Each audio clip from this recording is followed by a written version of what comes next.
wrote the story, Notre-Dame de Paris, or The Hunchback of Notre Dame, as we know it in English. So you've all seen the Walt Disney version, right? You know the character Quasimodo who lives up there in the tower. So this was Victor Hugo's story, where he told the story of Quasimodo, the kind of ugly character that lived up there in the towers of the Notre Dame. Now he used the character of Quasimodo as like a representation of the cathedral, saying even though he was kind of ugly on the outside, he meant well on the inside.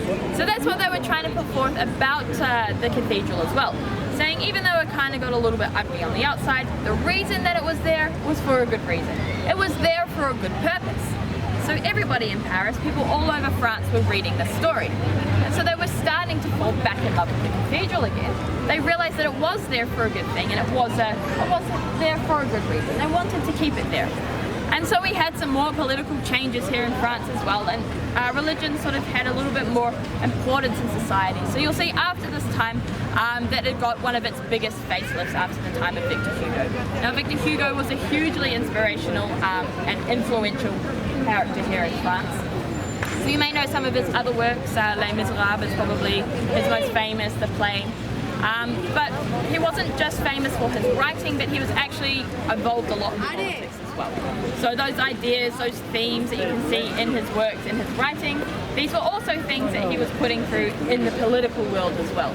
So things about slavery, the poor, improving conditions in the city for those types of people.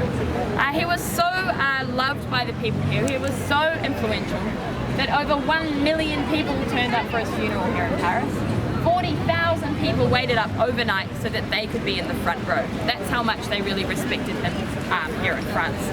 Now, as I said, it's free to go inside the cathedral. If you go inside there, look up, don't forget to look at those beautiful stained glass windows. They also have a bit of an exhibition around there at the back.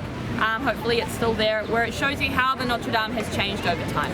So they've added things to it, they've made it higher, the statues and things, obviously these aren't the original statues on the front because they were destroyed during the Revolution. So that's also interesting to look at as well. They've got a little model on how they were constructing it as well.